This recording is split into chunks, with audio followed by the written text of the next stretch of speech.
Hey everyone, Scott here to discuss The Invite, starring Seth Rogen, Olivia Wilde, Penelope Cruz, and Edward Norton, directed by Olivia Wilde. Welcome back to Olivia Wilde's filmography, as this is the third film I've done of hers directing, where she directed Booksmart, which I reviewed 1 year before school was let out, and another one I reviewed, Don't Worry Darling, in theaters. And now I'm catching up with Ms. Wilde's filmography. Now, this is a remake of a Spanish film that's kind of like this similar movie, but I mean, I never saw it, but let's see how this version goes. I did see it twice in 2 different days. One Thursday, one Friday. So, how is this going to go? Let's get into it. We start with some wedding footage, and we move on to Joe, played by Seth Rogen, teaching a music class looking miserable, as he used to be in a band before he was married to Angela, played by the movie's director Olivia Wilde. As we'll learn later in the movie, that's how they met, as Angela gets prepared for company with their neighbors Hawk, played by Edward Norton, and Pina, played by Penelope Cruz, by buying a new rug for the apartment. And before they come over, Joe gets home and he and Angela argue about how much of a bad time it is to invite Hawk and Pina to their apartment in San Francisco, California, while their daughter Maggie is at a friend Sadie's sleepover at her house, and have plenty of arguments, like Angela inviting Hawk and Pina for the past 6 months. And Joe comes off like an asshole, but to be fair, marriage can involve arguments, and I really like how realistic this movie portrays marriage. And the cinematography was good, while the characters are sort of unlikable. Joe gives Angela an ultimatum about the noises they hear from Hawk and Pina made upstairs, as Joe forgets the wine, and Angela gets pissed off about it as she brings out the champagne and argue like cats and dogs. And Hawk and Pina overhear their argument, and they come in and look around the apartment and really like the place, and they get really deep as the production design and set decoration was very good. Joe and Angela get to some champagne out for, and Hawk and Pina ask for wine, and they get it poured in as Angela cries about their 12-year-old daughter going to college in 6 years. When this movie begins, while they talk about having children, and at one point Joe offends Hawk and Pina by they move on to the table, and the food on the table are things Pina can't eat, and Angela feels awful about it, while Hawk uses the restroom and snoops in their business, while I'm thinking this motherfucker needs to mind his own goddamn business. Meanwhile, Joe offends Pina by making a joke about her culture, and Hawk goes into Joe's office, and Hawk and Pina learn Joe was in the band, and that's how he and Angela met off screen. And notices and admires the rug that feels rich, and Hawk used to be a firefighter, as they bring up the dialogue written is well done, as this is a well-made movie. Hawk admits he loves Joe because he's honest, while Angela interrupts by showing Hawk around the place as he sees a photograph she took in which she took classes in college and never picked up on it as a career, and she asks for his opinion on a color of paint in the bathroom, while Joe and Pina smoke a joint, which is typically weed. And Pina talks about how she and Hawk met as she was married before, which makes me think of Penelope Cruz's marriage with Javier Bardem, despite they're still married. And this felt like a Broadway play set in one place, which comes off rather enjoyable to me, in my opinion.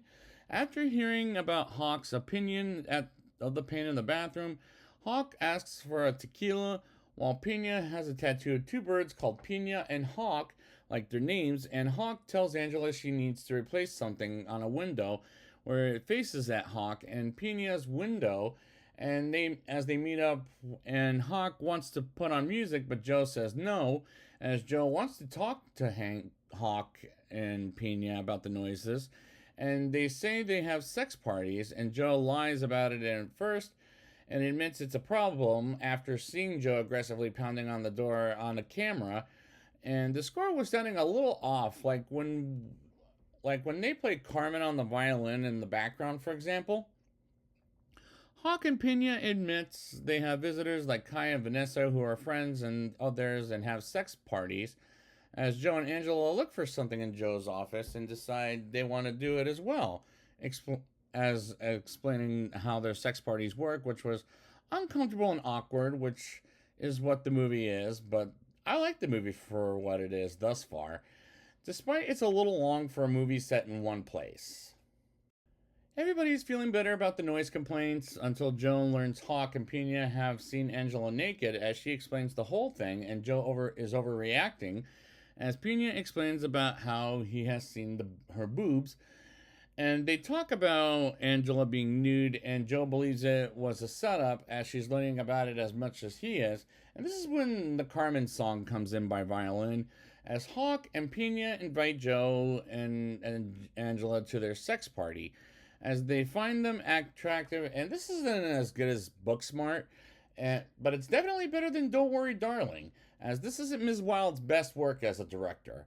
After inviting them to the sex party, Joe and Angela argue and want to join their sex party and with Joe and Pena, with Pena into Joe's office, while Angela goes with Hawk in the kitchen, and they do try until Joe hurts his back by slowly taking off his clothes.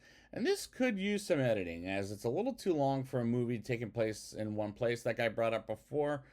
Joe is upset while Hawk tries to heal his back, and Joe acts like a prick to Hawk because his name is Howard Kelly, and explains how he gave himself the nickname Hawk.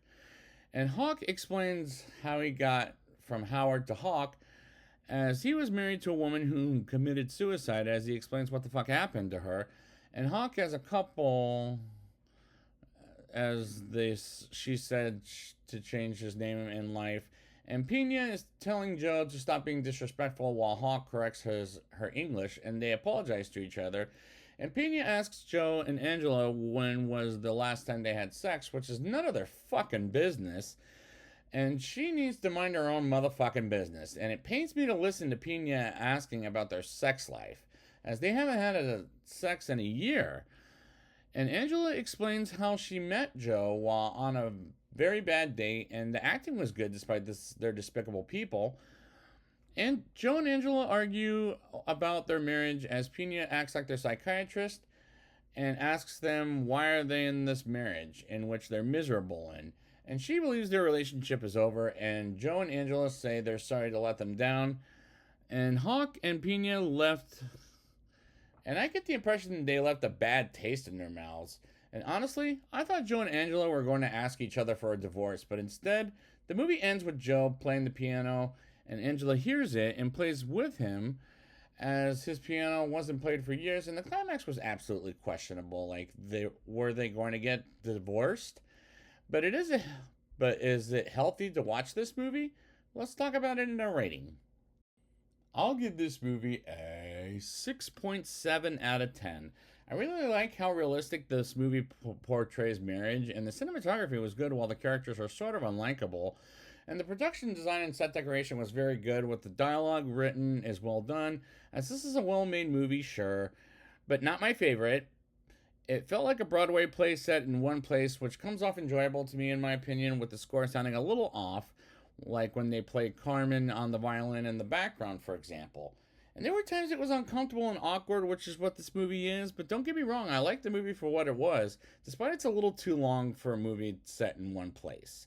This isn't as good as Booksmart, and definitely better than Don't Worry Darling, as this isn't Ms. Wilde's best work as a director, but don't get me wrong, this is a recommendation for the movie, as this movie is, like I said, a little too long for a movie taking place in one place, or a few, and the acting was good despite their despicable people, as the climax was absolutely questionable, but they're going through marriage, so give this a watch for marriage therapy purposes that they're going to need, because it's healthy enough as it is.